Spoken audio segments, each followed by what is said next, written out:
구원의 확신 13번 영원한 상급 다니엘 12장 3절 말씀. 지혜 있는 자는 궁창의 빛과 같이 빛날 것이요 많은 사람을 옳은 대로 돌아오게 한 자는 별과 같이 영원토록 비치리라. 지혜 있는 자는 어떤 자일까요? 예수님 안에서 구원받은 자가 지혜 있는 자예요. 디모데후서 3장 15절에 또 내가 어려서부터 성경을 알았나니 성경은 능히 너로 하여금 그리스도 예수 안에 있는 믿음으로 말미암아 구원에 이르는 지혜가 있게 하느니라. 구원받은 자는 얼마만큼 빛이 난다고 하셨나요? 궁창의 빛과 같이 빛난다고 하셨지요? 꿈나무들, 궁창이 뭘까요? 높고 푸른 하늘을 말해요. 높고 푸른 하늘에는 어떤 것이 있나요? 해와 달과 별들이 있지요. 이 중에서 어떤 것이 제일 밝은가요? 해가 제일 밝지요. 예수님 안에 있는 자들은 얼마만큼 밝다고 하셨나요? 궁창의 빛같이 빛난다고 하셨어요. 그러면 해같이 밝은 사람과 달같이 밝은 사람과 별같이 밝은 사람이 있겠지요. 이 중에서 많은 사람을 옳은 대로 인도한 사람은 별과 같이 영원토록 비친다고 하셨어요. 옳은 대로 인도하는 것은 어디로 인도하는 걸까요? 예수님께로 인도해서 천국 가게 하는 자가 옳은 대로 인도하는 자예요. 요한복음 5장 39절에 너희가 성경에서 영생을 얻는 줄 생각하고 성경을 상고하거니와 이 성경이 곧 내게 대하여 증거하는 것이로다. 그러나 너희가 영생을 얻기 위하여 내게 오기를 원하지 아니하는도다. 예수님께로 인도하는 것이 곧 말씀으로 인도하는 거예요.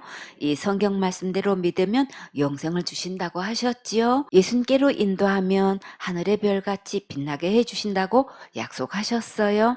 여러분은 그동안 천국으로 몇 명을 인도하셨나요? 앞으로 예수님 오실 때까지 많이 인도해서 영원한 상급 많이 받으세요.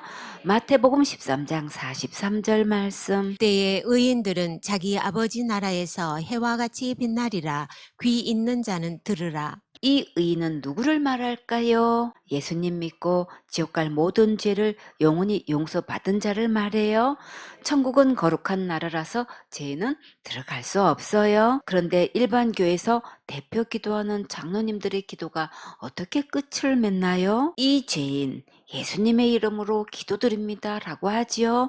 그러면 이 장로님의 가장 시급한 문제는 무엇인가요? 기록된 성경 말씀 속에 진짜 예수님을 믿고 구원받아서 의인 되어야겠지요. 그래야 천국 갈 수 있어요. 아직도 자신을 죄인이라고 한다면 언제 구원받고 의인 되어 천국 갈 수 있을까요? 이것은 겸손이 아니라 불신이에요. 아직도 예수님을 성경 말씀대로 믿는 게 아니에요. 여러분은 지옥 갈 모든 죄가 하나도 없는 깨끗한 의인이 되었습니까? 의인은 자기 아버지 나라에서 해같이 빛난다고 하셨어요. 그래서 의인은 빛의 자녀라고 해요. 에베소서 5장 8절에 너희가 전에는 어두움이더니 이제는 주 안에서 빛이라. 빛의 자녀들처럼 행하라. 빛의 자녀는 어두운 세상 사람처럼 죄악된 생활을 계속하면 안 되겠지요. 항상 예배 성공하고 영혼들을 천국으로 인도하는 멋진 빛의 자녀 되세요. 스가랴 9장 16절 말씀. 이날에 그들의 하나님 여호와께서 그들을 자기 백성의 양떼같이 구원하시리니 그들이 면류관의 보석같이 여호와의 땅에 빛나리로다. 면류관의 보석은 아름답고 신비한 빛으로 반짝반짝 빛이 나지요. 영혼을 구원한 사람에게 한 영혼마다 면류관의 보석을 달아주신다면 정말 아름답겠지요. 미스 코리아 선발대회에서 진선미에 따라 머리에 쓴 관의 모양과 보석도 다르지요.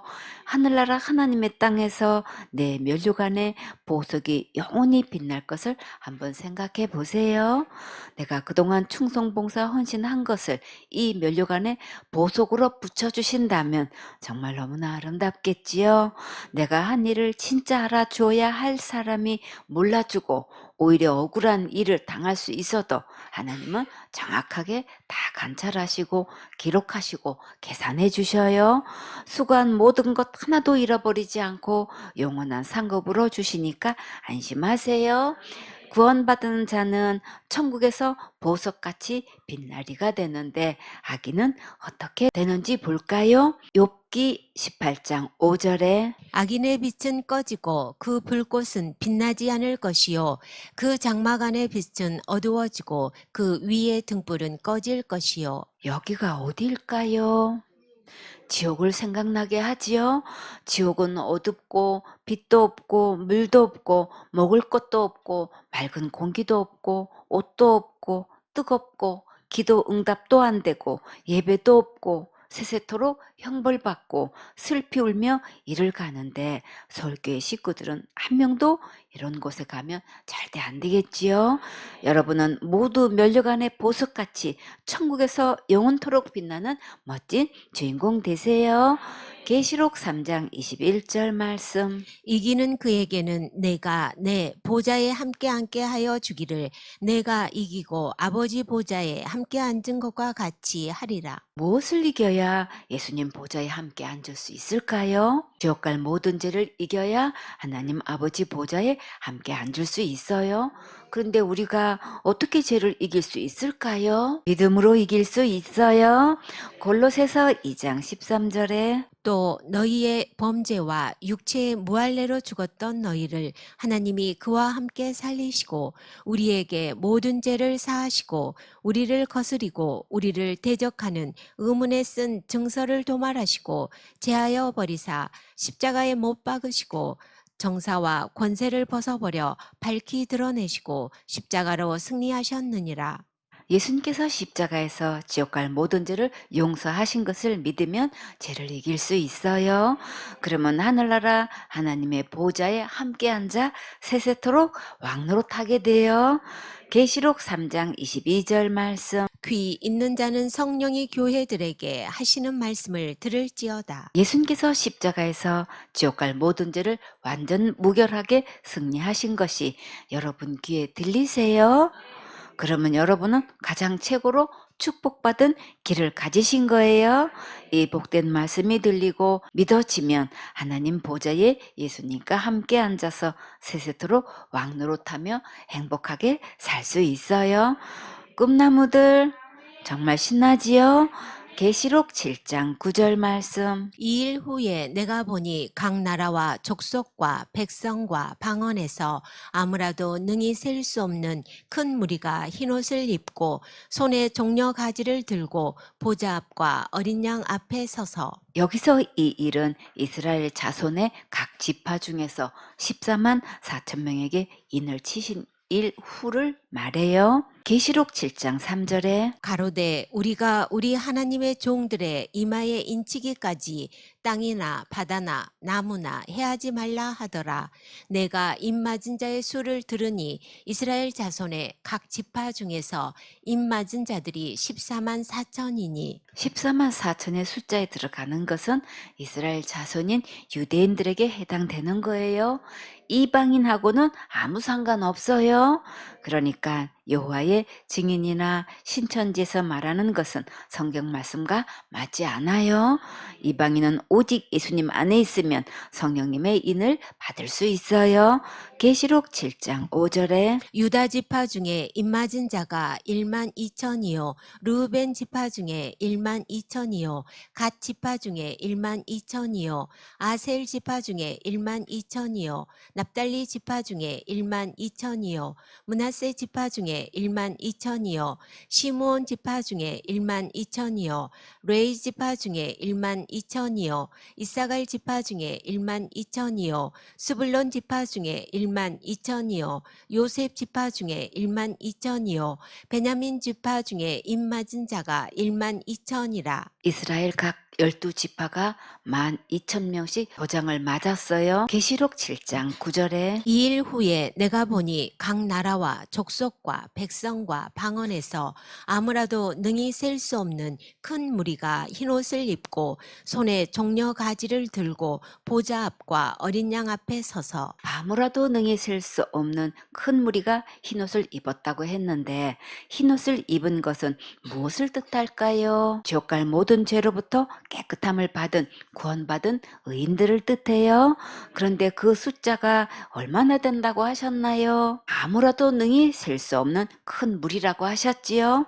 죄로부터 구원받은 자가 이렇게 많다고 하시니까 정말 감사하지요. 이 흰옷 입은 자들이 손에 무엇을 들고 있었나요?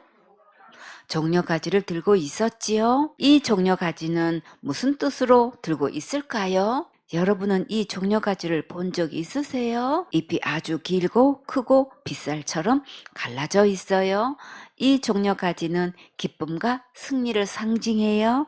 고대는 왕이나 정복자가 전쟁에서 큰 승리를 얻고 돌아올 때 백성들이 이 종려가지를 흔들면서 함성과 갈채를 보내며 환영을 했는데 예수님께서 예루살렘에 입성하실 때에도 백성들이 종려가지를 흔들고 맞이했지요. 요한복음 12장 13절에 종려나무 가지를 가지고 맞으러 나가 외치되 호산나 찬송하리로다. 주의 이름으로 오시는 이 곧 이스라엘의 왕이시여 하더라. 예수님을 이스라엘 왕으로 환영할 때 종려나무 가지를 흔들고 찬송했어요. 천국에서도 아무라도 능히 설 수 없는 큰 무리가 흰옷을 입고 손에 종려가지를 들고 보좌 앞과 어린 양 앞에 서서 하나님께 찬양과 영광을 돌리는 거예요. 계시록 7장 10절 말씀. 큰 소리로 외쳐 가로되 구원하심이 보좌에 앉으신 우리 하나님과 어린 양에게 있도다 하니 아무라도 능히 셀 수 없는 큰 무리가 한꺼번에 소리를 외치면 온 땅이 정말 어마어마하게 흔들리겠지요. 큰 소리로 뭐라고 외쳤나요? 원하심이 보좌에 앉으신 하나님과 어린 양에게 있다고 외쳤지요. 여러분도 구원은 오직 예수님에게만 있다고 큰 기쁨으로 찬양 드릴 수 있습니까? 예수님께서 우리를 어떻게 구원해 주셨나요? 다 같이 예수님께서 내 죄를 위해 십자가에서 죽으시고 부활하셔서 지옥 갈 내 모든 죄를 영원히 구원해 주셨지요. 히브리서 10장 10절에 이 뜻을 조차 예수 그리스도의 몸을 단번에 들이심으로 말미암아 우리가 거룩함을 얻었노라. 예수님의 십자가의 죽으심으로 우리가 거룩함을 얻은 거예요. 어느 거룩한 게 뭐예요? 죄가 하나도 없는 거지요. 예수님께서 이렇게 죄가 하나도 없게 거룩하게 해 주셔서 천국 갈 수 있게 해 주셨어요. 히브리서 10장 12절에 오직 그리스도는 죄를 위하여 한 영원한 제사를 드리시고 하나님 우편에 앉으사 그 후에 자기 원수들로 자기 발등상이 되게 하실 때까지 기다리시나니 저가 한 제물로 거룩하게 된 자들을 영원히 온전케 하셨느니라. 예수님께서 몸으로 드린 제사는 영원한 제사라 그 효력도 영원히 온전케 하셨어요. 예수님께서 주신 구원은 영원한 구원이에요. 이사야 38장 17절에 보옵소서 내게 큰 고통을 더하신 것은 내게 평안을 주려 하심이라. 주께서 나의 영혼을 사랑하사 멸망의 구덩이에서 건지셨고 나의 모든 죄는 주의 등 뒤에 던지셨나이다. 꿈나무들 우리의 모든 죄는 어디로 갔나요? 예수님의 등 뒤로 던지셨지요? 그러면 이제 죄가 있나요? 없나요? 없지요? 요한복음 1장 29절에 이튿날 요한이 예수께서 자기에게 나오심을 보고 가로되 보라 세상 죄를 지고 가는 하나님의 어린 양이로다. 예수님께서 세상 죄를 지고 가실 때 누구 죄도 지고 가셨나요? 지옥 갈 내 모든 죄도 지고 가셨지요? 그럼 죄가 있나요? 없나요? 없지요? 다 어디로 갔나요? 예수님이 다 지고 가셨지요? 이것이 믿어진 사람은 오늘 보좌 앞에 있는 이 큰 무리처럼 큰 소리로 외쳐서 구원하심이 보좌에 앉으신 우리 하나님과 어린 양 예수님에게 있다고 고백할 수 있어요. 그런데 많은 사람들이 날마다 짓는 죄를 날마다 회개로 해결한다고 대답하지요. 그 믿음은 자기가 자기를 죄로부터 구원하겠다고 하는 것이고 구원이 예수님께 있다는 것을 안 믿는 거예요. 그 믿음으로는 천국에 가지도 못하고 이런 고백을 할 수도 없어요. 지옥 갈 죄로부터의 구원은 기도로 되는 게 아니라 죄의 삭은 사망이기 때문에 죽어야 되는 거예요. 우리는 죽어도 죄를 지었기 때문에 아무리 기도해도 해결할 수 없어요. 베드로전서 1장 19절에 오직 흠없고 점없는 어린 양 같은 그리스도의 보배로운 피로 한 것이니라. 오직 예수님께서 십자가에서 흘리신 피로 지옥 갈 내 모든 죄를 영원히 구원하셨어요. 계시록 7장 11절 말씀. 모든 천사가 보좌와 장로들과 내 생물의 주위에 섰다가 보좌 앞에 엎드려 얼굴을 대고 하나님께 경배하여 모든 천사가 보좌와 장로들과 내 생물의 주위에 섰다가 보좌 앞에 엎드려 얼굴을 땅에 대고 하나님께 경배하는데, 보좌에는 항상 측근에서 경배하는 자가 따로 있는 것을 볼 수 있어요. 하나님의 사역에는 이렇게 측근에서 섬기는 자들이 있지요. 교회에서도 사역자들은 중추적인 중요한 역할을 맡고 있기 때문에 지도자와 항상 한마음 한뜻 한입이 되어야 계속 한 길 갈 수 있어요. 그 주위에 모든 천사가 엎드려 경배한 것처럼 모든 교인들이 지도자를 중심으로 겸손한 마음으로 예배 성공해야겠지요. 모든 천사가 엎드려 하나님께 경배하면서 어떤 찬양을 했을까요? 계시록 7장 12절 말씀. 가로되 아멘 찬송과 영광과 지혜와 감사와 존귀와 능력과 힘이 우리 하나님께 세세토록 있을지로다 아멘 하더라. 이 모든 것은 누구 안에 있나요? 예수님 손 안에 있지요. 잠언 3장 16절에 그 우편 손에는 장수가 있고 그 좌편 손에는 부귀가 있나니 그 길은 즐거운 길이요 그 첩경은 다 평강이니라. 지혜는 그 얻은 자에게 생명나무라. 지혜를 가진 자는 복되도다. 장수와 부귀와 평강과 지혜와 생명나무는 다 예수님 안에 있어요. 예수님께 영광과 찬양을 세세토록 드리는 것이 마땅해요. 예수님께서 이 땅에 계실 때 온갖 고난을 다 받으셨지만 천국에서 이렇게 높이 찬양 받으시니까 정말 감사하지요. 사역하다 보면 이런저런 말을 듣게 되고, 사역하고 오면 또 이런저런 지적을 받게 되지요. 그러나 끝까지 사명 감당하면 예수님께서 칭찬해 주시고 영원한 상급으로 보상해 주셔요. 다 상급받는 기회이고 다 나 잘되라고 건면하시는 거예요. 우리가 상 받을 때 모든 천사들이 박수 쳐주면 정말 신나겠지요. 아멘.